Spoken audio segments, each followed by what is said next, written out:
You're listening to the Biz Babes with Soul podcast with your host, Melody Spencer, a show where female entrepreneurs get radically honest about life and business. Today's episode is sponsored by Swiftly Social Digital Marketing. Swiftly Social helps people create a heart-centered digital marketing and Facebook ads strategy that gets you results. For a free video tutorial on how to grow your Facebook following by 10,000 or more, visit swiftlysocial.com. Hey guys, welcome to the Biz Babes with Soul podcast. I'm your host, Melody Spencer, and I'm super excited to have Lauren Golden here today. Lauren is the founder of the Free Mama movement, and she and I met through my connections with Fem City. So welcome, Lauren. Thank you so much. I'm so excited to be talking to you today. Yeah, so tell us a little bit more about what you do and about the Free Mama movement. Absolutely. So I'm a mom first and foremost. I have 3 kids, and they were kind of the inspiration for me behind starting to work for myself. Really, it was around the time that my son was born that I was like, this whole 9-to-5 thing, it's just not working for me anymore. I felt that tug and pull where I wasn't doing my best at work. I wasn't being the mom I wanted to be, and kind of enough was enough. And I'd always had an entrepreneurial spirit. Growing up, I worked and started businesses and did all these things. And so I figured the best way for me to kind of be the person I wanted to be really was to start freelancing for myself. I started in marketing, a lot of social media management, and then something really cool happened. I started making more money freelancing, like with a baby on my lap at home, just a few hours a day than I did in my previous 9-to-5 job. And that was really awesome. And then something else really cool happened where other moms started approaching me and asking how I did it. And so the Free Mama movement is just that. It is a movement where I teach other moms who kind of feel that pull between their family and their financial, stability. And I teach them how to build a freelancing business from home so that they can utilize, their God-given talents to make money on their own terms and show up still as the parent that they want to be. That's incredible. And that's so needed because I feel like a lot of moms that I come in contact with, so I don't have kids, but most of my friends do. And there's always that struggle between like, I want to be home with my child, but I have to work to pay the bills. And they kind of think about doing something else, but they're just so scared because it is very overwhelming. So yeah, that's incredible what you're doing. And I think it's very, very needed for moms who want to be entrepreneurs, but also be home with their kids. Yeah, one of my biggest roadblocks early on when I first started kind of my personal free mama journey and thinking about quitting my 9-to-5 was that I assumed, and I'll be upfront, I'm a millennial. I'm an old millennial, but I'm a millennial. How old are you? We were told we were special, right? We were told we were unique and we could do anything. So I have all these complexes going on in my head. And I really kind of thought that to be a business owner or to be successful, that you had to be the only person doing something. Yes. So for a long time, I was held back by this idea that like, I'd get a great idea and I'd start researching and find out someone else was already doing it. And all of a sudden, like, it was like someone squashed on my dreams. And it's so funny now because I have a complete 180 perspective on business. I've grown into it. And now I have the perspective of if no one else is doing it, it might be because no one's going to buy it, right? But when I first started, I thought I had to have like an inventor idea or a Shark Tank idea or like something that was so new. And until I had that idea, I just had to stay at my job because my family relied on 2 incomes. And I kind of convinced myself that was my reality. And as I work with women, I realized that a lot of people have kind of that same complex. And so it's really nice to just introduce a new way of thinking about business really being more service oriented, and that there truly are people out there that need your help, whatever it is. Maybe you're just answering emails for them. Maybe you're just managing their calendar and doing basic admin thing. But if you enjoy that and you're good at that and you can do that while, nursing your baby in your living room and make money and kind of, live life on your own terms, then there's absolutely nothing wrong with that. In fact, I find it extremely empowering. And so, I kind of went through this little journey, and it's really cool now to take other people through it as well. It's so true. You just gotta stop that fear before it starts and just kind of go for it. Absolutely. Fear is super powerful. Yeah, it is. It is. So how do you deal with that fear and that comparisonitis of everybody's doing this? Am I doing it as well? Or does anybody want to work with me? Like, how do you get past that? Yeah. So it's really interesting. I kind of have two different experiences. For myself, when I started freelancing, it just came down, and it sounds so cliche, but it came down to like my why, right? I wanted to be home with my kids. And at the end of the day, I had to like kind of get a smack in the face of like, no one else is going to do this for me. It's not just going to magically happen where one day I wake up and it's happened, right? You have to get uncomfortable. That's my word right now, is uncomfortable. Like if business were easy, if life were easy, right? Everybody would already be doing it the glamorous way. But the reason that there are fewer successful people out there is because it is uncomfortable and it is hard. And we have to be willing to kind of blast through the fear. It's not that successful people don't still have fear. It's that they choose to do it anyway. And so I'll tell you just a little quick story about how I actually quit my job is, because I'm a planner. So I'm very, me too. Yes, I'm very type A. I'm a planner. I like to have plans. And, at the time that I started freelancing, I was still at my job. I had a little overlap there. So I was, building up my business, trying to get some side income like a lot of people do. And I really recommend, especially if financially you're relying on your income. And I was going to give myself a year, right? A year sounds like a long time. It's not that scary to like say, oh, a year from now I'm going to do this thing, right? So I know in my mind I was playing it safe, but in my mind it was like, it's a plan. Like a year from now I'm going to quit my job. And about 3 months after I had that conversation with my husband, we found out we were pregnant. And that was not a part of my year plan, Melody. I'll just tell you. I'll be honest with you. That was not a part of my year plan. So what do us planners do? We replan, right? Like okay, so pregnancy is about 9 months. Like, maybe I just won't go back from maternity leave or, whatever it is. And I started replanning. And it was at about my 12-week appointment. And this was my third pregnancy. So my husband did not go to appointments. Like this was not like, he went to like the first couple with my daughter, with my oldest, but when you're pregnant, you live at the OBGYN. So he never went with me. And by the grace of God, he happened to be at that 12-week appointment with me. And we found out that there was no heartbeat. This was in September 2015. We found out there was no heartbeat. We had no idea. I had no symptoms, no signs, no nothing. And to say it was a low point is a massive understatement. It just felt like a smack in the face, and whatever you believe in, whether it's God or the universe or whatever, or maybe I'm crazy, but in that moment, I actually heard a voice in my head that said, what are you going to do now? What's your plan now, planner? What's your plan? And I walked in 1 week later and quit my job. Wow. So it was that just gave me chills. Yeah, it was.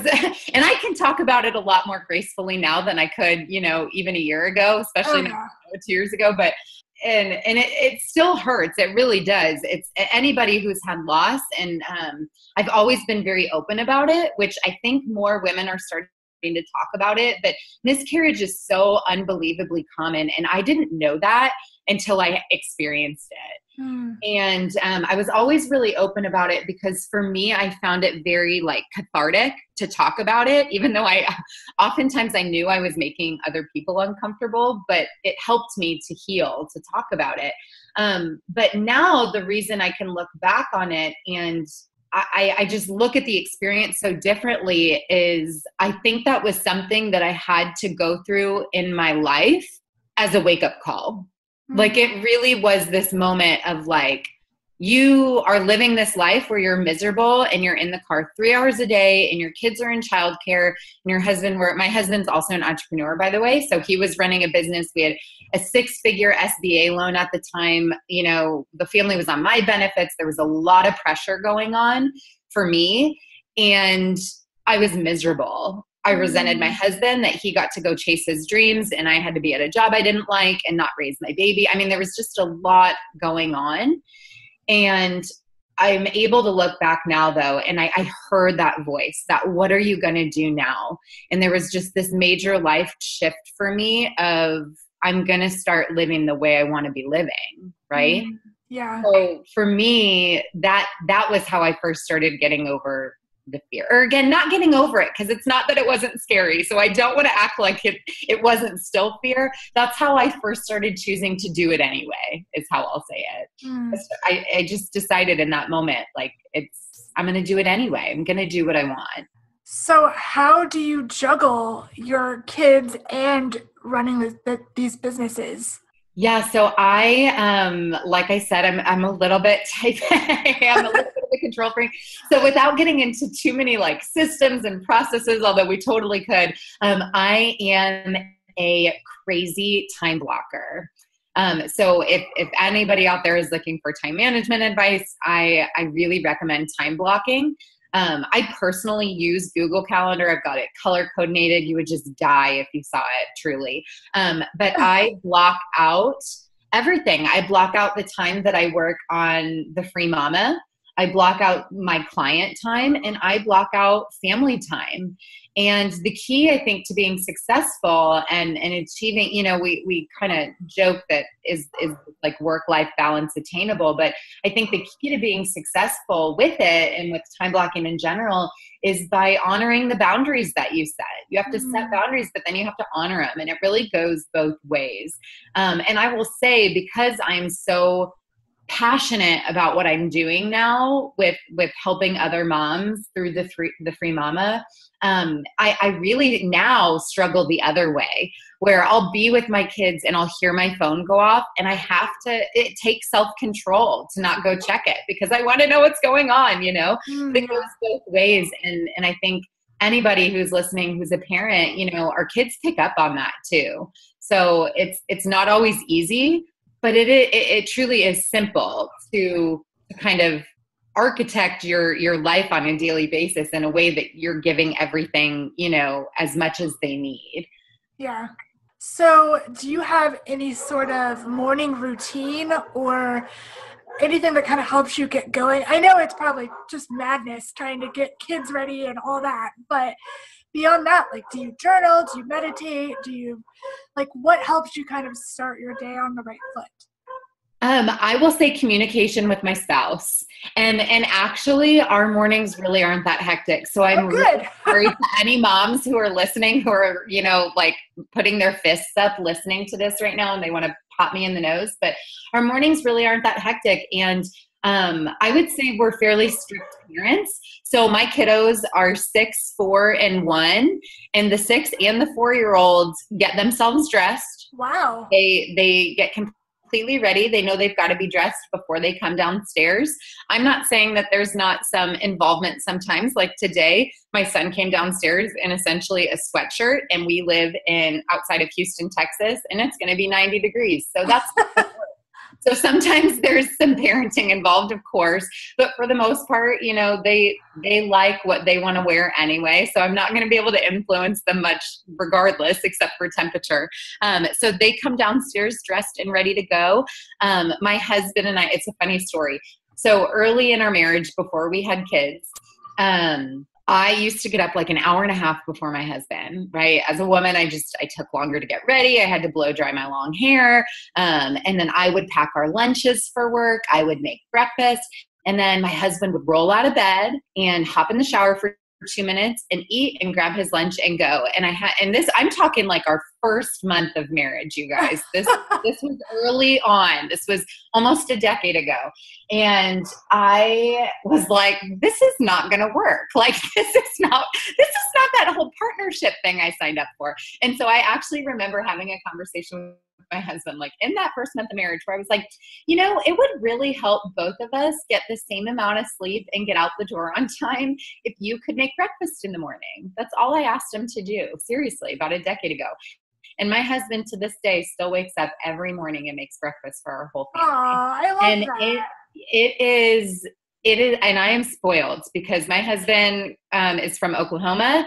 He likes a good Southern breakfast. I'm talking like waffles, grits, bacon, eggs. So I am spoiled too, because I would have been a cereal mom for sure. And so honestly, it's the collaboration with my spouse, I think, is what makes the morning smooth. And my kids also have chores in the morning, the older two. They unload the dishwasher from the night before. They take out the recycling. My 6-year-old actually helps pack her lunch. Now, part of that is that she is fiercely independent and opinionated like her mom. So she wants to be involved. But I think a lot of times as parents, we assume that our children can't do something or that we have to do it for them. And a lot of times I just really challenge people to ask themselves if that's really true. Because I think that, we do want our children to be independent and we want them to, have responsibilities around the house. That's just part of our parenting style. But also I think that's why our mornings are not chaotic. They're not, everybody knows what they have to do to get out the door on time, and it happens every day. So it's actually pretty smooth, but a lot of communication between me and my husband way back in the day definitely helped that. And as for me, I don't recommend this. I really don't, but I do it. So I'm a big hypocrite if I'm being honest. But I do check my email in bed before I even get out. So my husband's already out of bed. He is off making breakfast. Because now that I work from home, I don't have that whole long shower routine in the morning anymore. I just roll out and put on my yoga pants and walk my daughter to kindergarten, which is great. But I like to check my email in the morning. And the reason why is because I also go through the news. And so that's like I don't really watch a lot of TV. And so it's just kind of my 1 10-minute period in the morning where I can feel caught up. I know what's going on. I know what's on my calendar. I know what's going on in the world. And I'm like ready to go. Because once I hit the kitchen, there's no time for that. Like it's full on mom mode. So that's kind of part of my routine in that regard. Yeah, that's good. I don't know how you can do that. With emails and all that, like I purposefully have started turning my phone off at like 9 p.m. so I'm not tempted to just, mindlessly play on my phone. I put it in another room. And so when I get up in the morning, I have to go in the other room and get it and turn it on to look at it. So I don't immediately start reading emails, look at my calendar. And that's what I would recommend that people do. I am a hypocrite in this regard, but for me, it's, I know that if I didn't do that, if I didn't spend that 10 minutes by myself, I would be tempted to do it when I'm with my kids. And so for me, that's the compromise, right? Being able to balance, being the mom I want to be and still feeling like I get it all done in my business. I have to have that division, that separation. So I think you're doing it right. I think you're way smarter than I am. But for me, it's what works. So it's my routine. I'll be honest, I didn't always do that either. Like I just recently took email notifications off my phone. So I wasn't constantly being like, oh, a client emailed me at 10 o'clock at night. I should respond to that right away. No, I tell my clients that you have from 9 a.m. to 5 p.m. to message me. And if you message me after that, I'm going to get back to you the next day. But when I first started freelancing and all that, I was in such a hustle mode that I had to constantly be in contact. I would just ignore my husband and just message, just totally zone out and work on stuff. And that's just not fair to a relationship. It's not like when I'm done with work, I want to be fully present. Totally. I agree. And in that regard, we're very similar. I actually, again, I time block that. So with emails, I don't leave my email open all day. I don't have any notifications to my phone except for Facebook Messenger. And the only reason I have that is because I do have a few clients who communicate that way, which for me is not ideal, but it it's their preferred method. So I do make myself available that way. But I try only to open my email twice a day, once in the morning and once in the evening.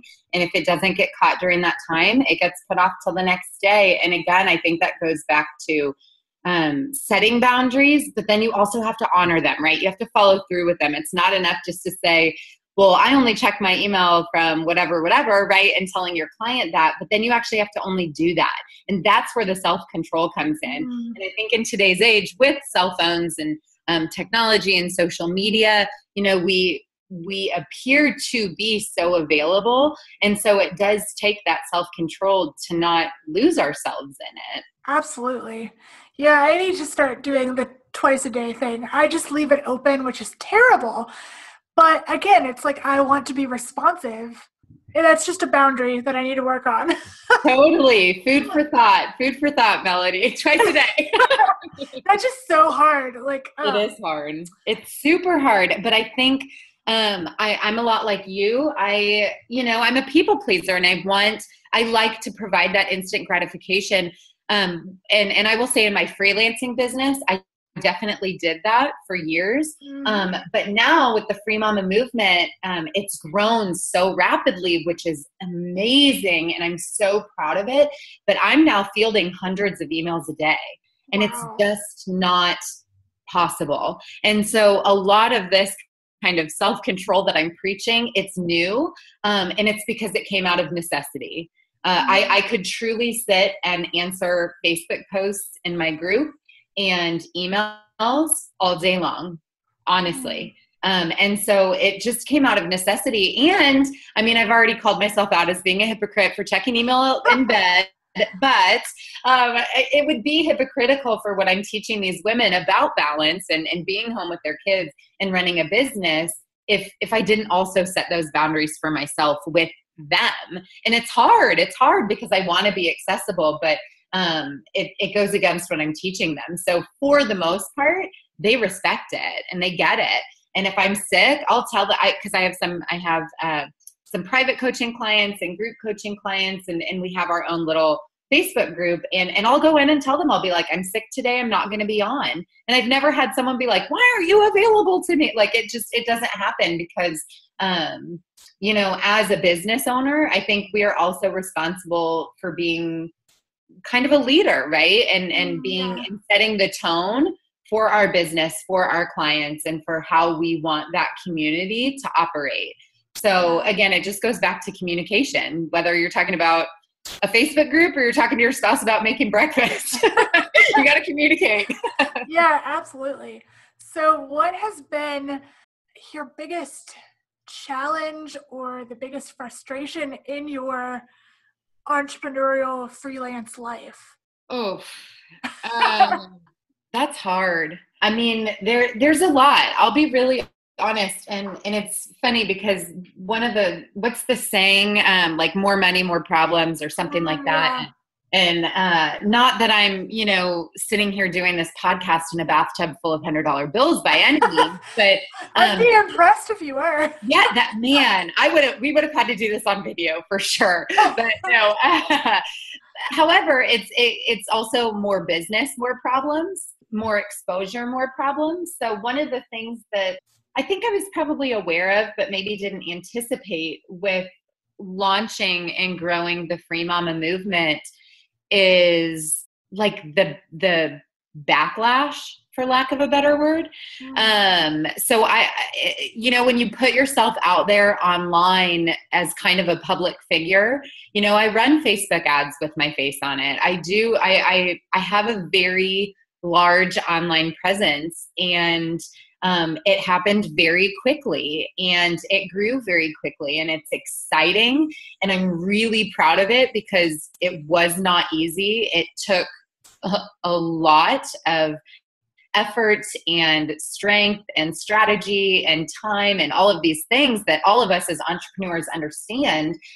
And I still remember the first time I got an email where someone pretty much cussed me out and told me that I was taking advantage of people and I was evil and I should be ashamed of myself and all of these horrible, nasty things. And it wiped me out for about a day. And I hate to say that now, that I let someone else who doesn't even know me have that kind of power over me, basically, to shut down my business for a day. And by business, I mean me and my ability to work in it. But I think that's been one of the hardest things, is really having to grow some thicker skin and rely on the people who do give me the positive feedback, the women whose lives who have already changed. I mean, I only launched my online program in December. I mean, this essentially is 6 months old, and I have multiple women who have been able to quit their jobs already.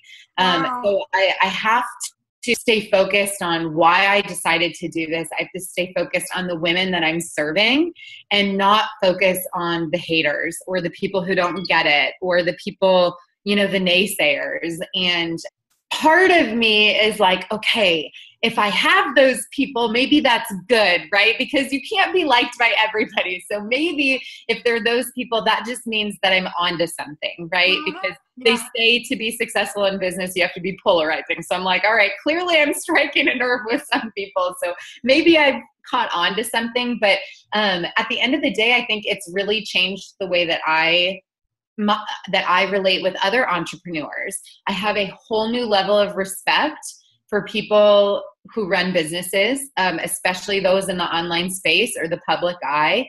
I look at it so much differently now that they are real people. I know how much courage it took them or takes them to do what they're doing, because that's exactly what I'm doing on a much smaller scale. And I hope to grow to that level, but it doesn't come without having to get some thick skin and that inner courage and that inner strength, and willing to have people not like you, and willing to fail at things, and willing to fail publicly at things. That is some scary stuff. So I would say that has been kind of the most surprising hard part of what I've gone through since launching the Free Mom Movement. There's a million things I could tell you, from technical things, I mean, family things that have happened since taking this on. But that's been kind of the one that's taken me for a little bit of a whirlwind, because you have to have a lot of confidence, and you have to be really rooted in your people that you do serve. And you have to have a support system, because it can be tough. It can be tough. Yeah, it can be really tough. And you know what? I've experienced the same thing with backlash and haters, and that actually just happened for the first time the other week. And my business coach was like, I'm so proud of you. You triggered somebody. Like, that's all I've wanted for you.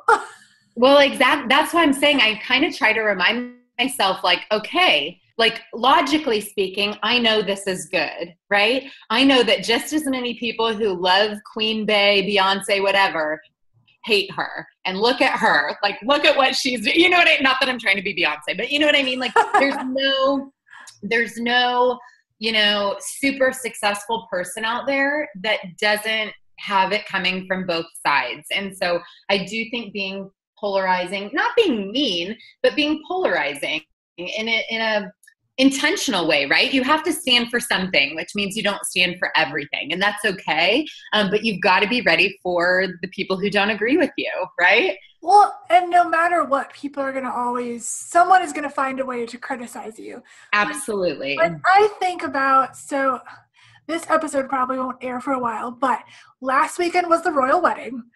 And I, of course, binged on all the pictures of Meghan Markle, and there were some horrible comments about her dress was too plain, or she didn't wear enough makeup, or she didn't smile enough, or like, oh my gosh, it's this poor woman's wedding. Like, so no matter what, even if you're becoming a princess, like legit princess, people are still going to cut you down and find something wrong with you. And more so because of how public she is. And I think it really I also get rooted in the fact that it's about them. It's not about Meghan. It's not about Melody. It's not about Lauren. It's about the person who's saying it. It's their own insecurities showing up. It's their own jealousy showing up. And so I just try to reason, when I feel myself starting to take something personally, I just reason with myself that way, that it's really not about me. It's that they're unhappy with some aspect of their life. And they're able to sit in the comfort of their own home and hide behind the computer and say nasty things while I'm being vulnerable and visible and putting myself out there in a way where I can try to help people and run a business, right? You can do both. You can simultaneously be coming from a place of service while also trying to, make a profit and that's okay too. Right. So, it's just been really interesting because again, it's something I think I was always aware of. I've seen it play out, people hate the Kardashians, people love the Kardashians, like whatever it is. And, but I don't know that I was really ready for it to hit me, even on my small scale. And so it's been a challenge. I also have a business coach who has been so supportive and, what we work on is, we are human, we have feelings, right? And it's not about like shutting off your feelings and not caring, if somebody says something about you, but it's about like, how quickly can you bounce back from it? And so, like I said, that first email I got, I really shut down for about a full day because it caught me off guard. It was really nasty. It felt very personal, even though this person didn't know me. And now I'll have someone like trash my Facebook ad, which is like costing me money. Right. And like, hey, I'm running a business here. Like, get off my ad. And now it's like a 30-second reaction. It's like, well, that was annoying. And then I just move on. Right. And so I think that I've grown a lot in that regard. And, that reminds me of something else that I think has been another part of this wild ride of entrepreneurship is how much as I grow as a business owner, I somehow simultaneously find myself growing like twice as fast as a person, like personally. And that was something else I maybe didn't anticipate. But I would say, so I started working with my business coach at the end of October. Or maybe beginning of October. And I launched my program in December. And so we're coming up on 8 or 9 months here. And I can truly say I'm not even the same person. Obviously I started this business from scratch and now I have this great successful business. But I'm not even the same person. And that is really cool. Like that's cool. When you can grow as a human being through entrepreneurship. I think that's amazing. And it's not easy. It doesn't always feel good, but it's cool. No, I honestly think, I've been doing this freelance entrepreneurship life for almost 6 years. And in the past year and a half, I've done more personal development and growing than I have in most of my life. And I feel like who I was even a year ago is so different from who I am now. And it's just taken a lot of personal, like looking inward and doing the work and just getting rooted in who I am. And I'm still a work in progress. It's never going to be finished. I'm always learning and growing. Absolutely. Yeah. I think it shows how important mindset is to business, right? And so it goes both ways, and it's I don't know. I just like I said, I've always had that entrepreneurial spirit. It could be a whole 30-minute story, so I won't tell the whole thing, but the abbreviated version is that when I was like 8 or 9 years old, I stole my parents' beer from our like soda fridge, and we lived on a golf course, and I sold it to the golfers on a golf course. Like I didn't know I was doing something illegal. I think I knew I was like taking something I couldn't have from my parents, but I didn't know like the alcohol part I didn't really get. I don't know. Maybe I've blocked some memories, but I made like hundreds of dollars one summer before my parents found out. And I was like 8 or 9 years old. And so I've always had kind of this drive of craving being not in control, but just that freedom and that flexibility and yes, the planning, because I do think you have to plan as an entrepreneur. I think you can plan to death. I think at some point you have to take action and try and test and tweak and adapt and listen and all of these other things. But I just, the parallels between entrepreneurship and then just personal development, I find very fascinating. And I wish it were something that more people were open to experiencing. Not that everybody is, meant to be an entrepreneur, but I find it really, really intriguing. Yeah, I'm the same way. I feel like sometimes my business coaching is almost like therapy for me because I'm like, oh, so that insecurity is connected to my relationship with my parents, and like that shows up in my bit, and it's like, what? What's going on? That's so true, though. It's so true. It's amazing. Yeah, it really is. So I really feel like we're so much alike. It's crazy. Like, do you know what your Myers-Briggs is? Have you taken the Myers-Briggs test? Is that the like Yeah. Like, no, I know I'm clearly an extrovert. I'd have to something. What are the choices?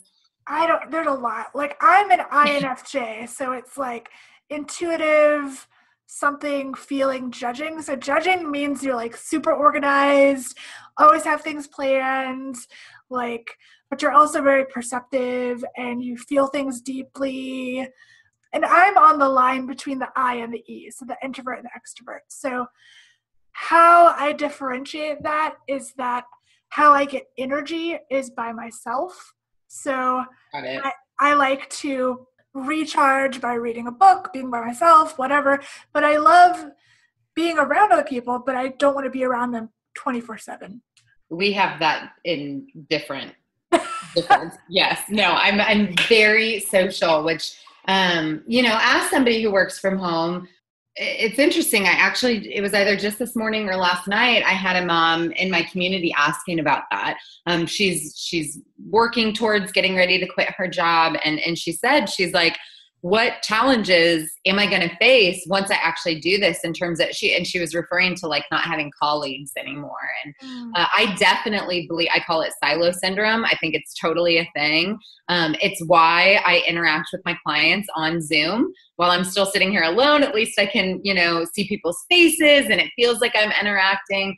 And then I think for anybody who runs a home-based business or an online business and doesn't have people they're interacting with all the time, or maybe the people you're interacting with are 4 years old and you're not getting the adult stimulation. You have to find ways to put yourself out there. And so for me, Fem City is definitely one of those communities. Like we talked about how we met each other. And then I will chat it up with neighbors at the park. I ended up joining a mom's group, which I think there's only a handful of us in the group that work, so it's a little bit different. Some of the topics, are a little more geared towards, moms who stay home full time, which it's fine. I've found great friendships through there. And I think it's really just about having great self-awareness. I think as an entrepreneur, whether you work from home or not, you've got to have self-awareness. What do I need? Okay, I need some interaction with people. And then you have to be brave enough to go get it. I need to join a networking group. I need to join a community. I need to go next door and talk to my like whatever it is. And I think especially as women, I meet so many people that are afraid to ask for help. I'll be honest, it's not something that I entirely relate to, because I've always been the kind of person that I'm like, yep, I just had a baby. You're offering to bring me dinner. What time can you come? Like, what I mean?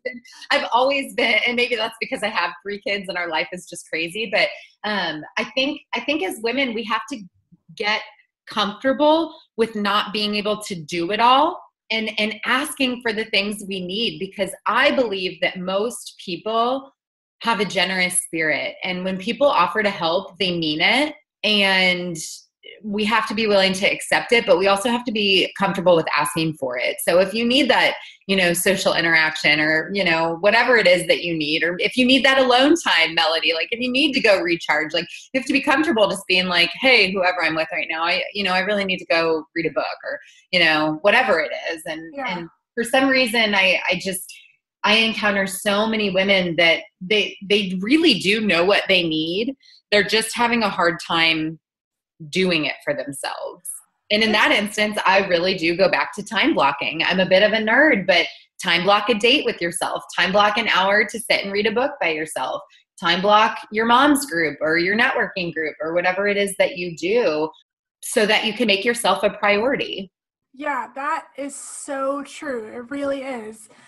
Because we as women don't really put ourselves as a priority, and we do feel like we need to do it all. That's one thing I keep preaching to people is as what I do is I'm like, so I help business owners with their digital marketing, and so many people, so many women that I work with are like, well, I could do that. Like, I don't need to pay for somebody to do that. And I'm like, well, do you like doing it? Is it taking time out of your life? Is it taking energy out of your life? Could you be focusing on what you really love doing? Instead, you should not have to do it all. You don't need to do it alone. So. No, and I find a lot of times, and this is kind of one of those transformations that I've had over the last year, is a lot of times that has to do with people's relationship with money. Yeah. And so I'm pretty frugal just in general. You know, I don't really buy a lot of name brands. I'm not a huge shopper. It's just who I am. So I think it has to do with people's relationship with money. And I can say that because I think I've gone through this like huge transformation over the last year myself with my relationship with money. And by nature, I'm pretty frugal. I'm not a big shopper. I don't really buy like name brand stuff at the grocery store and all that. And I've always been that way. And then in addition to that, you know, for the first however many years of our marriage, that came out of necessity, right? Like we were two income working home. We had children in childcare, which is insanely expensive. We had a mortgage, you know, we had all these things going on. And so we've always kind of lived our life that way. And so we had this mentality, my husband and I, like just in life, well, if we can do it ourselves, why would we pay someone else to do it? That was just, you know, whether it was, you know, having a housekeeper, you know, I was on bed rest for a while with our third baby. And it's like, well, do we pay someone to clean the house? Well, why would we do that when my husband can do it? Well, yeah, my husband can do it, but he's also working full time and taking care of our kids while I'm laying on the couch because I can't get up, right? You know, so it's like we had this issue with letting go of certain things because we, you know, in quotes, we could do it. And this transformation that I've had over this last year has to do with kind of the dynamic between time and money, which I'm sure, Melody, you talk a lot about with your clients. Like, yes, you could do your social media, but imagine if you got that time back in your day to focus on the revenue generating aspects of your business. Yep. And for me, I will say I am kind of the it takes money to make money camp. I know some people, you know, there's kind of two sides of the equation. I think it sort of depends on what you're trying to do in your business. But I will say from my experience with the Free Mama movement, I've had to make some major investments. And that started when I hired my business coach. And it was a car type purchase. I mean, this was, you know, it was a major investment. And I felt that confident in my abilities with her guidance to get this done. So when we start to look at money as an investment towards our future and our potential, instead of just the mentality of like, well, I can do it. Well, yeah, I can build a business. I can build an online program. I could do it, but could I have done it in 3 months essentially? Probably not. You know, would I have had the level of success I would have had? Would I have had quadruple the troubleshooting? Probably. And even now I outsource, you know, I was talking about those hundreds of emails I get. I outsource to actually a mom who's been through my program, and she helps me with certain things now. I ended up hiring a copywriter, not because I can't write my own emails. I can. In fact, some of my freelancing clients pay me to write their emails. I can do it, but I don't want to. It's not something I enjoy as much as the other areas of my business where I could be focusing my time and energy, and that can then contribute back to my business to not only help me make more money in my business, but then to be able to outsource more things, right? And Right. so it's interesting how if you can kind of make that shift with how you think about money and how you think about time, and it goes on the family level too, by the way. I totally order my groceries online. It's an extra $5 every single week for them to go shopping for me. But that saves me an hour of walking up and down the halls of a grocery store with 3 children, which to me is like not a good time, right? Like I don't want to do that. So, but a year ago, Melody, I would have done that. I would have suffered through that experience because I would have had the mindset of, but I can do it myself. Why would I pay someone else to do it for me? And now I'm like, what else can I outsource? Like, I want to get everything off my plate that I don't have to be doing, because it allows us to have time to be doing the other things, whether it's in our business or spending time with your family or going out with friends or taking a trip, like whatever it is that you prioritize. It takes a lot of that kind of mindset work that we talked about earlier to change the way that you think about doing some of these things. And it's not easy. It doesn't happen overnight. You got to get really comfortable with it. Well, and I also had to start kind of practicing what I was preaching. Like, I was like, you should invest in me and blah, blah, blah. And then I was like, well, I'm not making investments in myself. Like, once I invested in a coach, invested in VAs, all that, I felt like, okay, now I know that fear that these people are speaking of, but I also know it always comes back to me tenfold because I have that time back. I have that creative energy. I'm only working in my zone of genius. Yep. And, it's worth it in the long run, but you kind of have to get over that hump of being freaked out. Yep. And I will say nothing lights a fire like a major investment. Yep. When I signed that contract with my business coach, it was go time because we did not have that money just like sitting in a savings account with a line next to it that said business coach. Like it was a major risk, quite frankly. And one that like I kind of said it, my husband and I had some words about it. He was not at the same place where I was. But it was kind of, I kind of spoke about my miscarriage and hearing this voice in my head of like, what are you going to do next? This was almost like a feeling in my gut. Like it was that gut feeling of like, you're ready. It's time. This is right. This is the person to help you.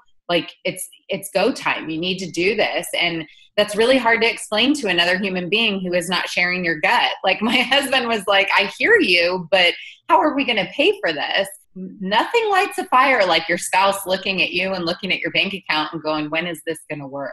Like I've never worked so hard in my life to make it work. Right. And it did work out. And again, we could talk for 6 months about all the ups and downs of it. But it was not easy. It took a lot, but it did work out. And so I encourage anybody who's considering investing in a coach or a mentor or just outsourcing help. I really ask you to dig deep and figure out what's holding you back, because those are some of the best decisions I've ever made, not just in my business, but in my life. Yep. Absolutely agree. 100%. So as we wrap up, what would be your one piece of advice? I know it's hard for a woman listening who's considering starting her own business or who's just gotten started. Oh man, I would say, definitely consider finding a mentor or a coach. So we'll go back to what we were just talking about. I really kind of going back to being a millennial and thinking I had to be special and have this unique, Shark Tank business idea. I also thought that I had to figure it out by myself. Mm-hmm. I don't know that I was telling myself that, but for some reason, that's how I was operating, right? And you will struggle. And you may be able to figure it out, by the way. You probably will. If you're listening to this podcast, you're probably a smart cookie. You probably will figure it out. But it's going to be hard and it's going to take you longer, and you are not going to have the support you need when you get to those big things like haters talking smack about you online. That doesn't feel good. You need people to turn to. When you invest a bunch of money in a Facebook ad and it doesn't work out, when you have a client from hell who you don't know what to do, when you maybe have to fire someone for the first time, like all of those are very hard things that if I didn't have somebody who had already walked in that same spot, by the way. So when you look for a coach or a mentor, my advice would be to look for somebody who's walked where you want to walk.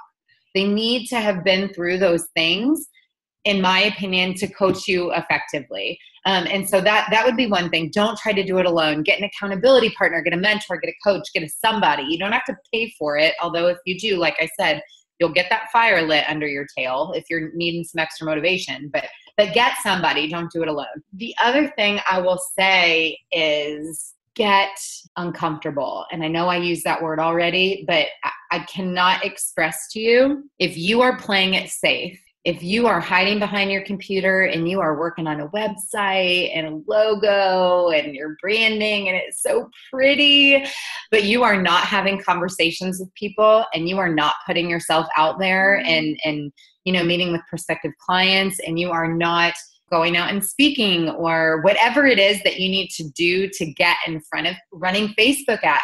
I'll be really frank with you. My first 2 months of running Facebook ads to cold traffic, I put on a credit card. Yeah. I had no money to do it, but I believed in myself that much that I knew I was going to figure it out and pay it off. And I have no debt today, by the way. Yay! Good job. Yeah. So, yeah, and that includes the business coach. Finally, that took a while, but yeah. So you need to be really rooted in what you're doing. You've got to dig deep and get that self-confidence, but then you've got to get uncomfortable. If you are playing it safe, you are not trying hard enough. I'm sorry to say it, but if you are playing safe, you are not trying hard enough. So that would be my advice. Just get ready to get uncomfortable. And then it will get easier, I will also say. On a more encouraging note, it gets easier, right? Like when you do that first Facebook Live, when you do maybe those first 30 Facebook Lives, you might feel like you are actually going to pee your pants. And if you've had 3 kids like me, you might actually pee your pants. But then it gets easier, right? Now I don't even think twice when I go in and talk to my community because I know them. You know what I mean? It's natural for me to go in and serve them. So if I could give you any advice, it would be please, please, please get uncomfortable. Get uncomfortable. Do the hard stuff because that is what is going to make you successful. I guarantee Absolutely. it. Wow. Yeah, that is also true. I have nothing to add because that is right on. Right on. So if anybody wants to get in touch with you, how can they find you online? Yeah, so I spend most of my time on Facebook. I'm also on Instagram and Twitter. I'm at Lauren Golden, Free Mama, or you can find me at thefreemamamovement.com to learn all about the movement. Awesome. Well, this has been such a delight, and I'm so glad I was able to have you on the show. Thank you so much for having me. It was a great time. Yeah. Well, thank you guys for listening, and we'll talk to you next time. Bye. Take care. Thank you for joining me for the Biz Babes with Soul podcast. Don't forget to like, subscribe, and share with your friends. To learn more about me, Melody Spencer, and the show, please visit swiftlysocial.com.